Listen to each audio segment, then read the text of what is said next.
On behalf of the General Assembly, I have the honor to welcome His Excellency Volodymyr Zelensky, President of Ukraine, and invite him to address the Assembly.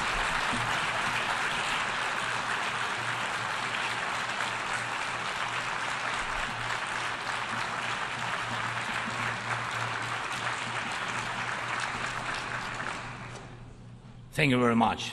I welcome all who stand for common efforts, and I promise, being really united, we can guarantee fair peace for all nations. What's more, unity can prevent wars. Ladies and gentlemen, Mr. Secretary General, Mr. President, fellow leaders, this call saw many wars, but not as active defender against the aggressions. In many cases, the fear of war, the final war, was the loudest here, the war after which no one would gather in the General Assembly Hall again. The Third World War was seen as a nuclear war, a conflict between states on the highway to nukes. Other wars seemed less scary compared to a threat of the so-called great powers firing their nuclear stockpiles. So the 20th century taught the world to restrain from the use of the weapons of mass destruction, not to deploy, not to proliferate, not to threaten with, and not to test, but to promote a complete nuclear disarmament. Frankly, this is a good strategy, but it should not be the only strategy to protect the world from the final war. Ukraine gave up its third largest nuclear arsenal. The world then decided Russia should become a keeper of such power. Yet history shows it was Russia who deserved nuclear disarmament the most back in 1990s. And Russia deserves it now. Terrorists have no right to hold nuclear weapons. No right. But truly, not the nukes are the scariest now. While nukes remain in place, the mass destruction is gaining its momentum. The aggressor is weaponizing many other things, and those things are used not only against our country, but against all of yours as well. Fellow leaders, there are many conventions that restrict weapons, but there are no real restrictions on weaponization. First, let me give you an example. The food. Since the start of the full-scale war, the Ukrainian ports in the Black and Azov seas have been blocked by Russia. Until now, our ports on the Danube River remain the target for missiles and drones. And it is a clear Russia's attempt to weaponize the food shortage on the global market in exchange for recognition for some, if not all, of the captured territories. Russia is launching the food prices as weapons. The impact spans from the Atlantic coast of Africa to the Southeast Asia, and this is the threat scale. And I would like to thank those leaders who supported our Black Sea Grain Initiative and program Grain from Ukraine. Thank you so much.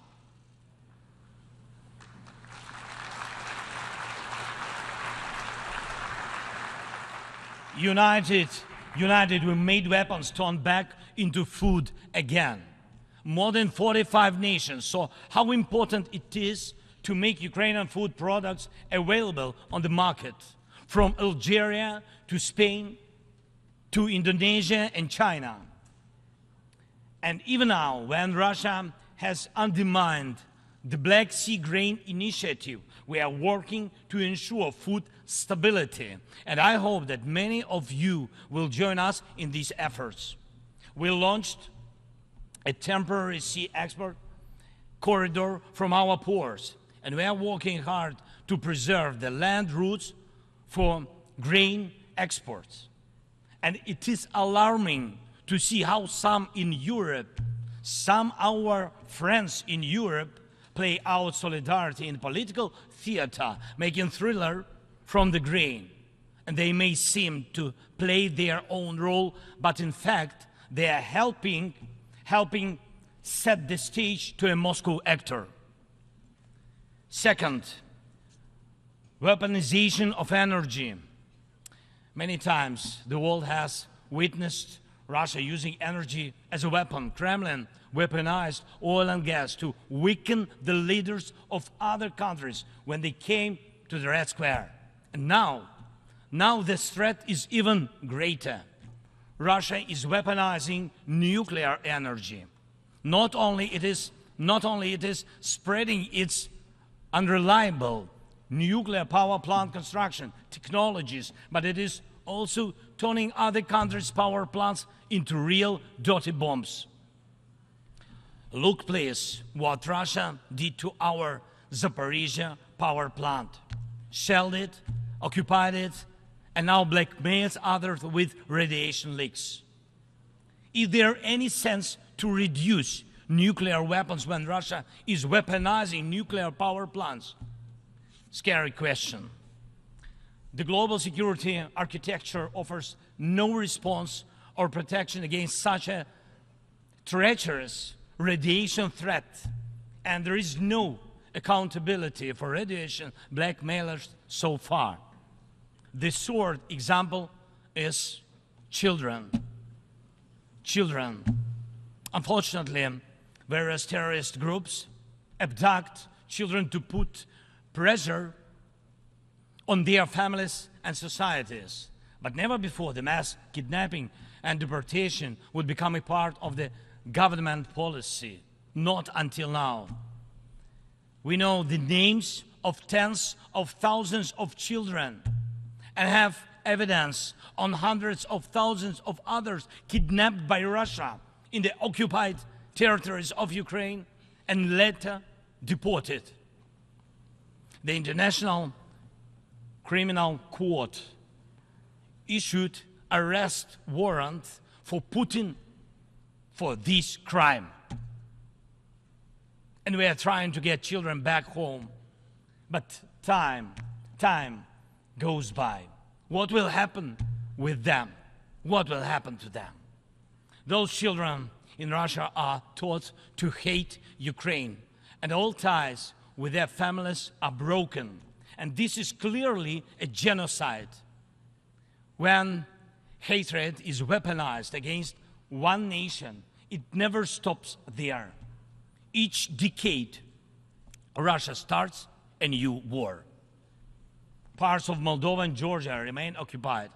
Russia turned Syria into ruins. And if not Russia, the chemical weapons would have never been used there in Syria.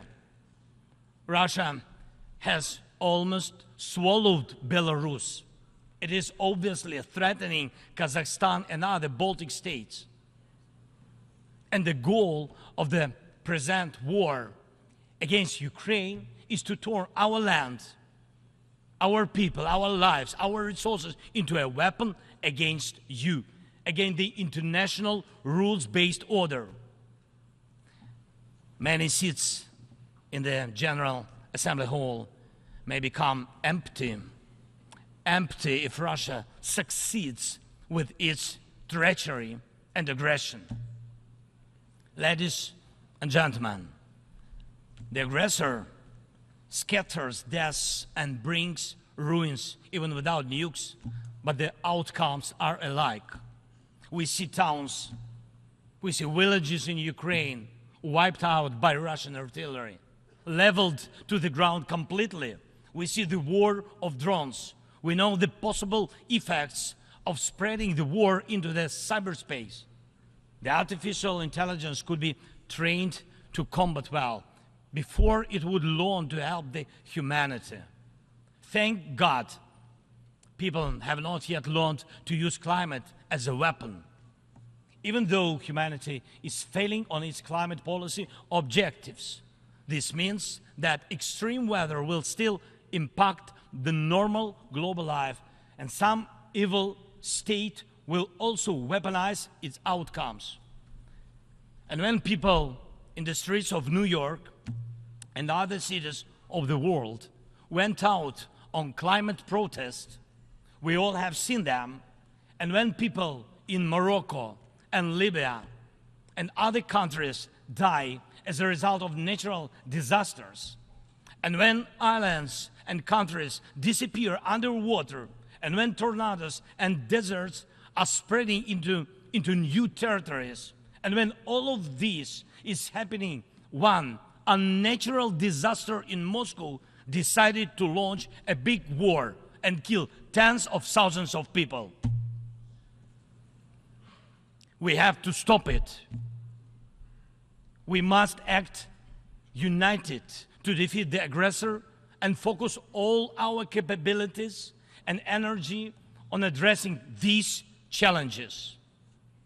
As nukes are restrained, likewise the aggressor must be restrained, and all his tools and methods of war. Each war now can become final, but it takes our unity to make sure that aggression will not break in again. And it is not a dialogue between the so-called great powers somewhere behind the closed doors that can guarantee us all the new wars era, but open war of all nations for peace.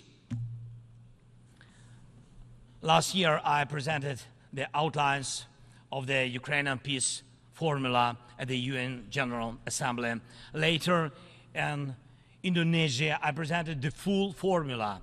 And over the past year, the peace formula became the basis to update the existing security architecture. Now we can bring back to life the UN Charter and guarantee the full power for the rules-based world order. And tomorrow, I will present the details at a special meeting of the UN Security Council. The main thing is that it is not only about Ukraine. More than 140 states and international organizations have supported the Ukrainian peace formula fully or in part. The Ukrainian peace formula is becoming global. Its points offer solutions and steps that will stop all forms of weaponization that Russia used against Ukraine and other countries and may be used by other aggressors. Look, for the first time in modern history, we have a real chance to end the aggression on the terms of the nation which was attacked. And this is a real chance for every nation to ensure that aggression against your state, if it happens, God forbid, will end, not because your land will be divided and you will be forced to submit to military or political pressure, but because your territory and sovereignty will be fully restored. We launched the format of meetings between national security advisors and diplomatic representatives. Important talks and consultations were held in Hiroshima, in Copenhagen, and in Jeddah on the implementation of the peace formula. And we are preparing a global peace summit. And please, I invite all of you who do not tolerate any aggression to jointly prepare the summit. And I am aware of the attempts to make some shady dealings behind the scenes. Evil cannot be trusted. Ask Prigozhin if one bets on Putin's promises. Please, hear me.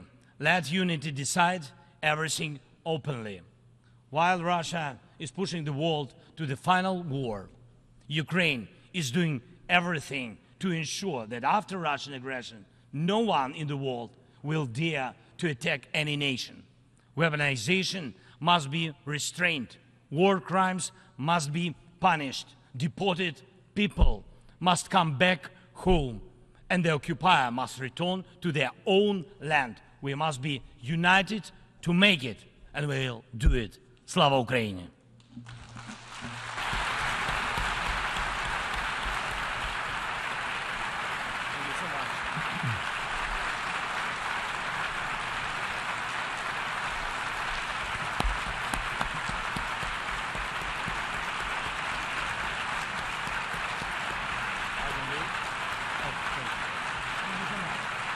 On behalf of the Assembly, I wish to thank the President of Ukraine for the statement just made and request protocol to escort His Excellency.